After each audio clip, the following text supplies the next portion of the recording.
Oke, di video kali ini kita membahas lanjutannya ya, yaitu tentang looping pada JavaScript. Jadi kalau sebelumnya kita sudah membahas kondisionalnya, looping itu baik JavaScript maupun PHP ada beberapa macam ya. Yang pertama itu yang for. Coba kita ganti kodenya ini.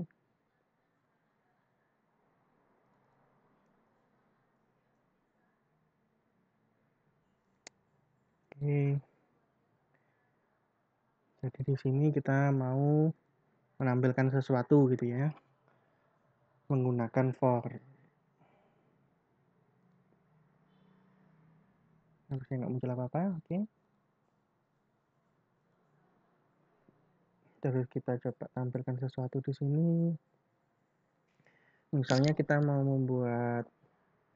menampilkan angka gitu ya. Daripada kita tulis 1, 2, 3 gitu. Kita bisa tampilkan berapa banyak angka menggunakan perulangan. Contohnya salah satunya menggunakan for ya. Kodenya nggak terlalu beda dengan di PHP, cuma di PHP itu biasanya di sini $i sama dengan gitu ya. Misalnya kayak gini. Jadi ini ada 3 bagian ya. Yang pertama ini inisialisasinya. Nah, di PHP kan nggak ada inisialisasi, makanya bisa langsung $i gitu. Nah, kalau di JavaScript ada inisialisasinya, maka kita tuliskan var gitu ya. Anggap aja kita pakai $i, var $i sama dengan 0. Jadi harus ada var-nya. Karena $i ini adalah sebuah variabel baru. Supaya bisa dikenali, maka harus diinisialisasi dulu. Terus yang kedua ini kan pengecekan, selama hal yang dicek di sini benar, maka akan diulangi. Jadi kalau misalnya kita mau diulangi sebanyak 10 kali, berarti $i-nya kita cek apakah $i-nya itu lebih kecil, bukan lebih besar ya, lebih kecil daripada 10. Kalau iya maka akan diulangi. Ya, misalnya. Selama kondisi ini benar, 0 kan lebih kecil daripada 10. Nanti kalau selama kondisinya benar, maka akan diulangi terus. Nah, kalau tidak ada yang ketiga ini, maka ini akan berbahaya. Karena 0 itu lebih kecil daripada 0, dan selamanya 0 akan lebih kecil daripada 10, ya, karena 0-nya nggak berubah, $i-nya nggak berubah, tetap 0, maka akan berbahaya. Kenapa? Karena for-nya ini atau looping-nya ini nggak akan pernah berhenti, akan terus jalan, dan ya akan membuat browsernya atau tempat di mana kode ini dijalankan akan hang gitu, karena nggak akan pernah berhenti walaupun kita kasih 1 juta gitu, itu nggak apa-apa selama dia berhenti. Kalau selama ada berhentinya nggak akan ada masalah berapa banyak diulangi, tapi kalau nggak berhenti lah itu yang akan membuat hang dari sistem yang kita buat. Hang itu apa ya? Hang itu berarti ya nggak bisa dijalankan, berarti semuanya berhenti, kita nggak bisa ngeklik, nggak bisa tekan enter, nggak bisa ngapa-ngapain. Yang bisa dilakukan adalah ditutup aplikasinya supaya berhenti perulangan gitu. Oke, lah bagaimana caranya supaya berhenti? Berarti harus kita rubah i-nya. Nah, yang ketiga ini adalah merubah nilai i-nya. Jadi $i-nya kita ubah dengan cara plus. Berarti kita lakukan penambahan dari 0 jadi 1, 1 jadi 2, 2 jadi 3, dan seterusnya dengan menggunakan plus. Jadi setiap kali diulang, jadi misalnya pertama kali itu 0, karena 0 lebih kecil daripada 10 maka diulang. Maka nilai 0-nya berubah menjadi 1. 1 masih lebih kecil daripada 10, maka akan diulang lagi. Ya, begitu terus sampai i-nya 10. Ketika i-nya 10, maka dicek, oh ternyata I-nya tidak lebih kecil daripada 10, maka berhenti perulangan. Dengan gitu kita bisa dengan merubah nilai semakin lama semakin mendekati ketidaksesuaian dengan kondisi ini, mendekati nilai false dari kondisi ini, maka perulangannya akan berhenti. Gitu. Hati-hati jangan sampai ini minus-minus misalnya. Jadi 0 jadi -1, -2, maka selamanya sekali lagi nggak akan pernah berhenti karena tidak akan pernah mendekati lebih besar daripada 10, lebih besar atau sama dengan 10. Karena akan terus diulangi selama dolar I-nya lebih kecil daripada 10. Oke, ini bisa kita lakukan dokumen darurat ya.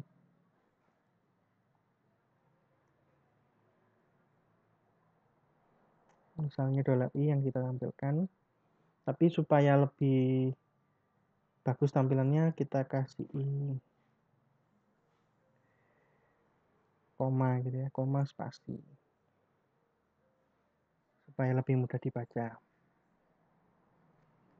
Jalan enggak? Kita coba aja. Oke.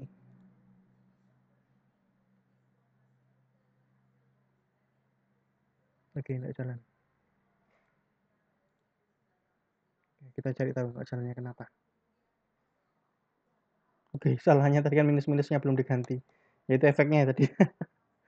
Jadi nggak bisa jalan programnya. Lihat hang tadi saya bilang ya. Ya.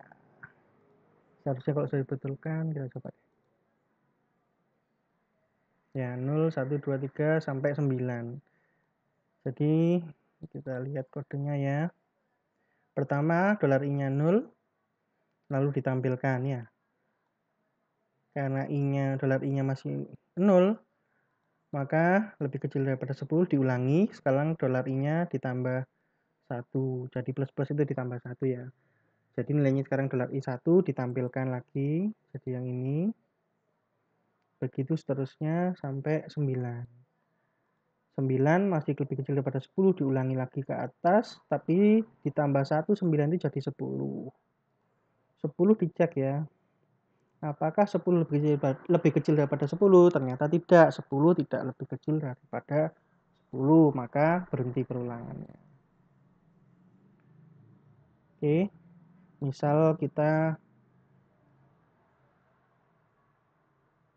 masukkan dalam tabel ya.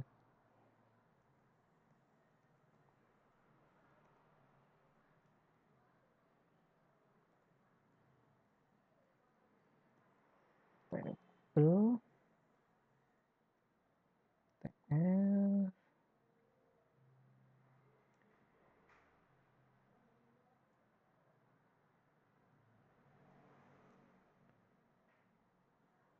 ditutup TR-nya dulu, baru ditutup tabelnya.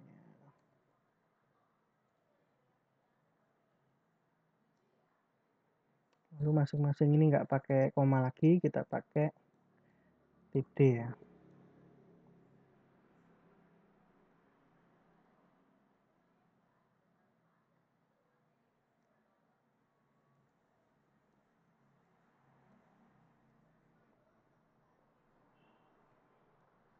Oke, mungkin lebih gini, kalau gini lebih bagus ya. Jadi bisa menuliskan 0 sampai 9. Kalau mau 1 sampai 10, bukan 0 sampai 9 ya. Gimana caranya? Ini bisa tambah 1. Bisa enggak ya? Coba saja. Tambah 1 tapi ditambah tulisan teks. Nah, enggak bisa ya. Akhirnya gini, karena ditambah teks. Berarti harus dipisah antara penjumlahan dolar I tambah satunya dengan pemberian tampilan ini ya, tabelnya ini. Bisa menggunakan variabel lain, misalnya dolar T untuk tampil gitu ya, sama dengan dolar I tambah 1. Ini yang ditampilkan dolar tampil. Ini dolar T.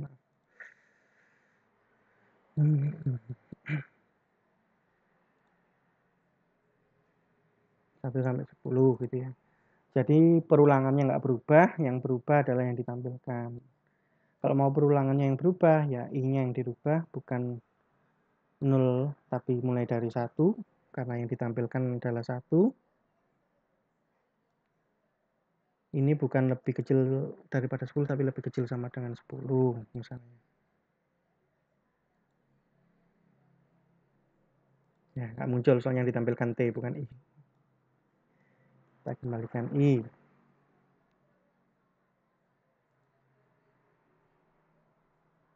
Gitu ya.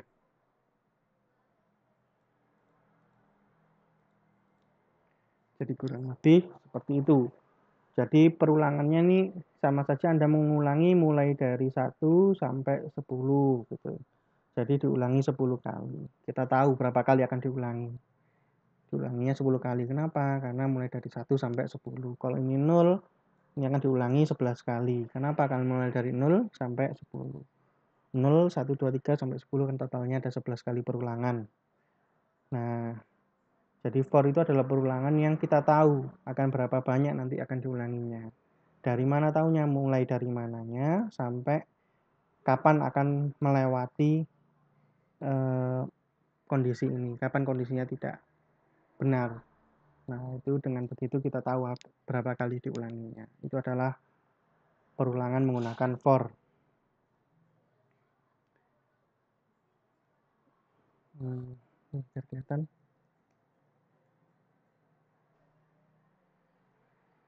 Itu misalnya kita manfaatkan yang kemarin itu ada prom ya. Nah, promnya kita nyalakan lagi.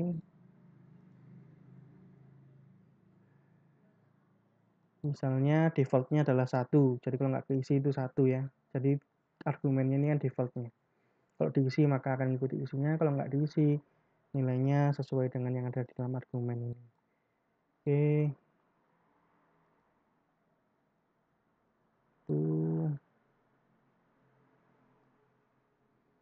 Jadi perulangannya adalah diulanginya sesuai dengan yang diinputkan tadi, bukan sesuai dengan yang kita tuliskan. Jadi bukan apa ya? Bukan sesuatu yang pasti. Nilainya disesuaikan dengan apa yang diinputkan tadi. Diulangi berapa kali, gitu ya. Tadi namanya masukan ya, kalau nggak salah. Coba dilihat. Masuk gitu ya, bukan masukan.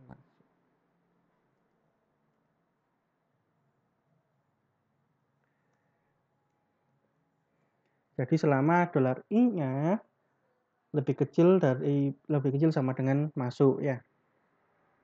Kalau masuknya 1 berarti apakah 1 lebih kecil daripada masuk? Iya, berarti ini akan dijalankan 1 kali ya, kita coba.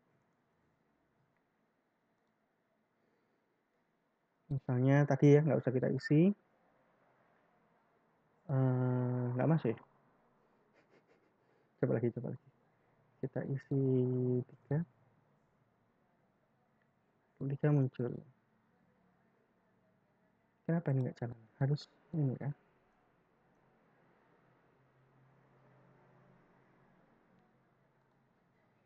Malah nggak jalan. Oh, prom itu. Maaf. Prom ini tulisan yang muncul di sini ya. Misalnya diulangi berapa kali. Sesudahnya ini yang baru defaultnya. Oke, kemarin belum berarti ya. Oke, kita ulangi lagi. Jadi ini defaultnya 1 ya, muncul 1-nya. Oke, coba kita kosongin. Nggak jalan tetap ya. Jadi default ini 1 ini yang muncul di dalam promnya kalau pertama kali kita jalankan. Nah, kalau nggak kita rubah, itu munculnya itu. Oke, lagi ya. Nah, kita coba ngisi dengan angka yang banyak gitu ya. 555. Oh, banyak sampai berapa itu? Ya, seperti bilang tadi, sebanyak apapun selama ada titik berhentinya maka nggak masalah. Kalau nggak pernah berhenti itu yang masalah karena akan membuat hangnya. Oke. Kalau mau misalnya setiap ini batasnya berapa ya, coba kita banyaknya lama pakai ini aja. Ini sampai 20 gitu ya. Oke, misalnya sampai 25 dia turun, bagaimana caranya? Kalau setelah 25 dia ganti baris. Nah, bagaimana caranya? Pertama-tama TR-nya nggak ditaruh di sini ya. Kalau TR-nya di sini berarti cuma ada satu baris. Kita mau ada banyak baris selama dia di bawah 25 maka akan di satu baris. Ketika sudah lebih dari 25 maka akan pindah ke baris baru. Berlaku kelipatannya. Berarti nanti kalau 50 ganti baris baru lagi 51-nya. Gimana caranya? Gimana ya? Dipikir dulu ya. Kurang lebih berarti di sini harusnya ada TR ya.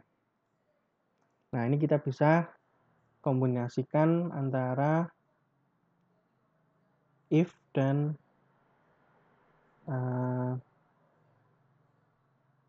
for ya. If-nya kita masukkan ke dalamnya for. Jadi di dalamnya if bisa ada if, di dalamnya for bisa ada if-nya, di dalam if bisa ada for-nya. Jadi enggak masalah di sini ya. Ada nested-nya silakan. Jika misalnya $i itu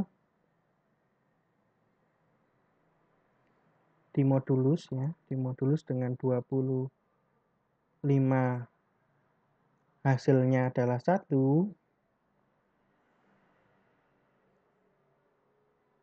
berarti kita tampilkan TR di sini.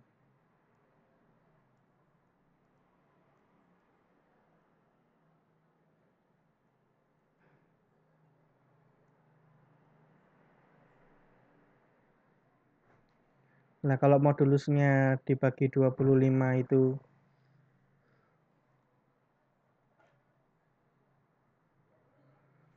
0, baru TR-nya ditutup. Pertanyaannya adalah kalau coba dulu, coba dulu. Baru ada pertanyaan. Oke. Anggap aja 50. Kok lebih besar ya? Kalau soalnya isinya lebih banyak. 24, 25 pindah ke bawah ya, berhasil ya 50 itu. Nah, kalau 51 bagaimana? TR-nya 51 nanti dibuka. Mana tadi ini ya?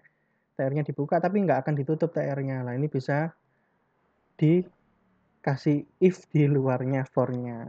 Jadi kalau for-nya ini tidak menutup, TR-nya ditutup di luarnya. Dengan if juga tentunya ya. Jika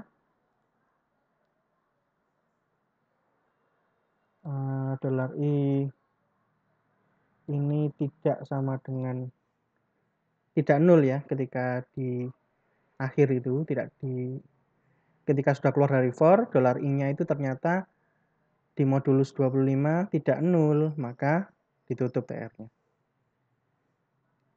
Nah, operatornya apa gini ya? Ini operatornya PHP. Ya, jalan apa enggak kita coba. Kita coba angkanya 55 misalnya. Nah, tahu ditutup apa enggaknya dari mana? Nah, jangan 25. Kurang bagus. 10 aja deh.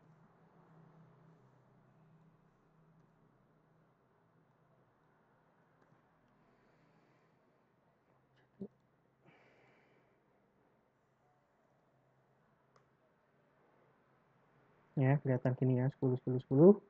Ini TR-nya ditutup apa enggak? Ya, kita inspect ya, atau kita view back source.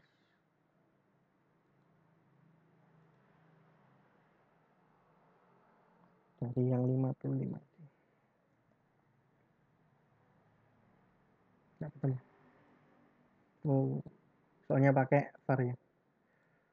Jadi nggak kelihatan ditutup apa enggak. Kalau di JavaScript, tahu dari mana ya?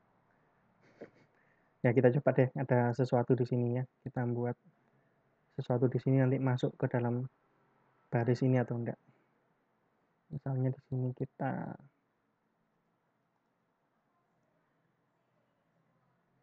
tuliskan sesuatu di sini.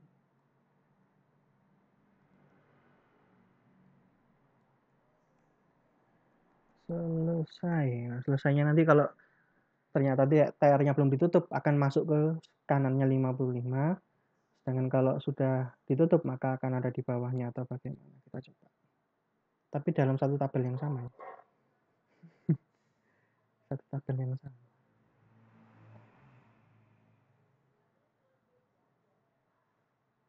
Ya, di bawahnya ya.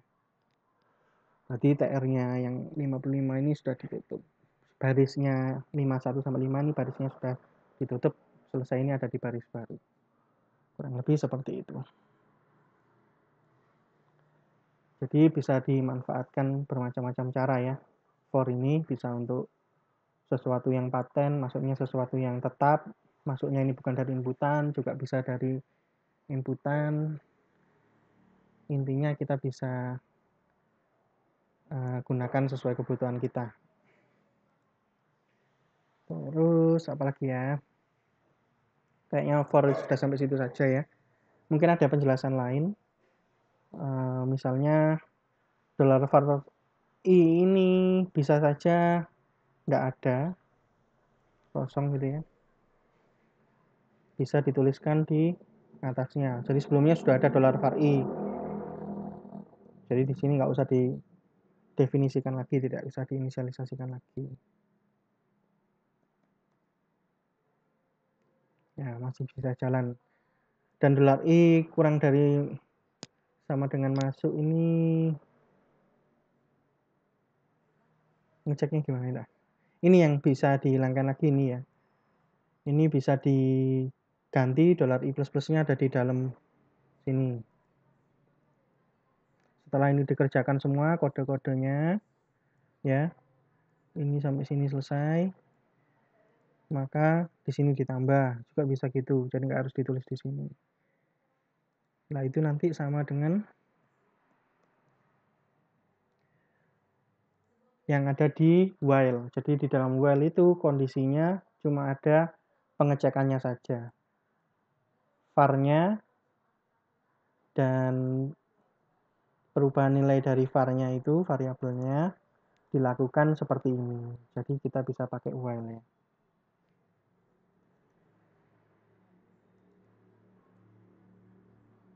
Jadi dicek dulu apakah $i itu lebih kecil daripada masuk. Kalau iya, jalankan ini, terus ditambah $i-nya, maka ini akan berubah ya. $i yang di sini akan berubah. Begitu seterusnya. Jadi selain for, kita punya while. While itu seperti ini kurang lebih.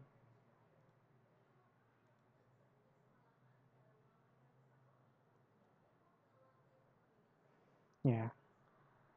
Jadi while itu perulangan yang di dalam kurungnya cuma ada kondisi ya. Di atas dan di dalamnya bisa diisi dua hal yang belum ada tadi, yaitu inisialisasi variabel dan perubahan variabel. Tapi while itu bukan cuma untuk ini saja, bukan cuma untuk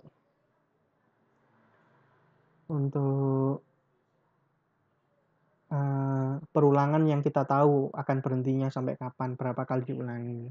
Seperti for tadi. Kalau ini kan bisa diketahui ya, berapa kali diulangi. Misalnya masuknya 50 berarti 50 kali, masuknya 100 ya berarti 100 kali.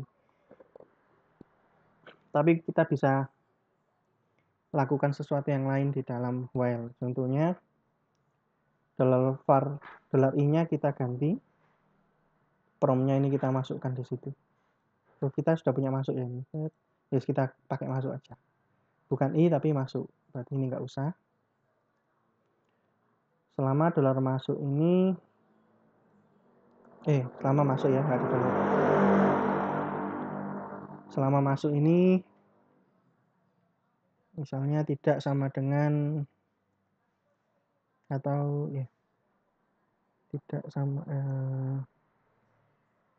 sama dengan 5 misalnya gitu. Maka yang dilakukan adalah kita ganti kodenya ya. Daripada ganti kita ini aja. Kita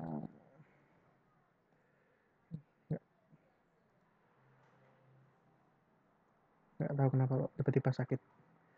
Kita paksakan aja sampai selesai.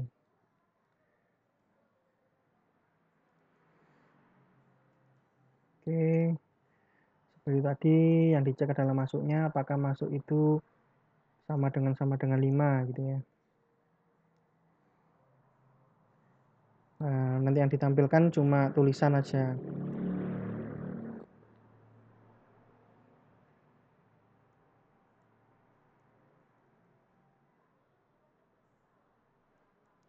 Misalnya yang Anda masukkan bukan 5 gitu ya. Yang Anda masukkan bukan angka 5.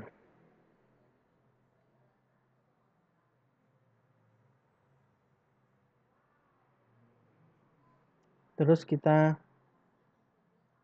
ganti dong masuknya ya. Kalau enggak ya selamanya akan seperti nilai awal. Dan gantinya sama kayak tadi, kita pakai masuk sama dengan, beda ya, sama dengan. Tolong diingat-ingat, kita pakai from lagi.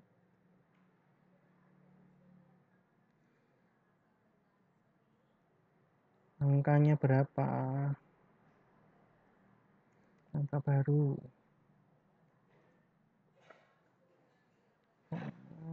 Mungkin nilai awalnya 5 ya, biar bisa. Kita coba. Misalnya 1 kan bukan 5. Loh, nggak muncul. Selama masuk sama dengan sebentar. Ya, maaf ya, agak moro-moro sakit. Tadi sudah diganti tidak sama dengan, ini saya kembalikan ke sama dengan, jadi nggak jalan. Tidak sama dengan 5. Jadi kalau 1 tidak sama dengan 5 harusnya belum muncul lagi angka baru gitu ya. 2 bukan 5 baru berhenti.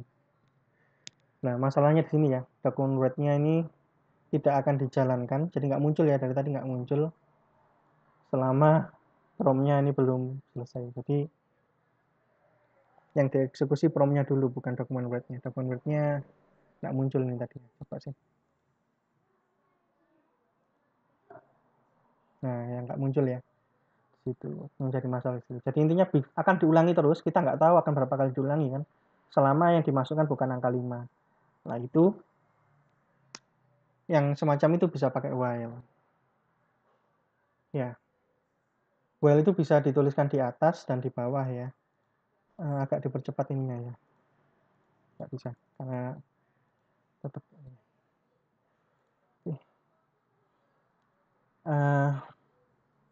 While itu ada yang dituliskan di atas, ada juga yang di bawah. Bedanya adalah while yang di atas ini berarti dicek dulu. Pasti tidak akan dijalankan yang ada di dalam while ini ketika yang dimasukkan adalah angka 5. Tentu kalau saya masukkan angka 5 langsung, maka nggak akan dijalankan yang di dalam. Ya. Kenapa? Karena begitu dicek sudah, oh ini kondisinya 5, angka masuknya itu 5. 5 itu nggak sesuai dengan kondisi. Karena kondisinya ini hanya mengecek apakah sesuatu itu tidak 5. Kalau 5 berarti nggak akan, kondisinya ini akan menghasilkan false. Berarti nggak akan dijalankan yang ada di dalam. Gitu. Itu untuk while. Kalau while-nya di bawah, kita coba ya. Kalau di PHP kayak gini. Nah, ini akan tetap dijalankan yang ada di dalamnya kurung ini, meskipun angka yang dimasukkan sudah 5. Nah, itu kan bedanya di atas sama di bawah itu gitu. Ya. Kalau ini saya isi 5, bukan 1 tapi 5. Ya tetap dijalankan, tetap minta dianggap ini bukan 5 ya. Tetap minta masukan baru. Muncul tulisan ini terus minta masukan baru. Nah, tetap muncul tulisannya. Itu while-nya. Kalau ditulis di bawah. Jadi mana yang dipakai disesuaikan. Apakah sesuatu itu butuh dijalankan ketika pertama kali?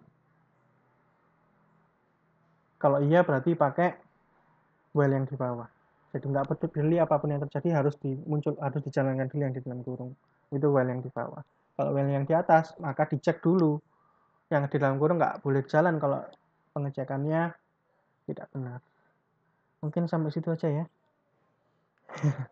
Nggak tahu kenapa kok tiba-tiba down. Oke, itu dulu materi perulangannya untuk variabel untuk JavaScript-nya. Untuk di PHP-nya kurang lebih sama, kodenya penulisannya sama persis.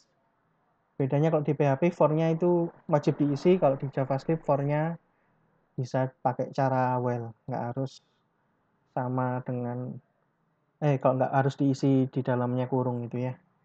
Tapi tetap harus titik komanya harus ada, semikolonnya harus ada. Kalau nggak bisa membedakan ya yang mana yang pertama, yang kedua, mana yang ketiga dari for-nya ya. Saya tuliskan di sini ya.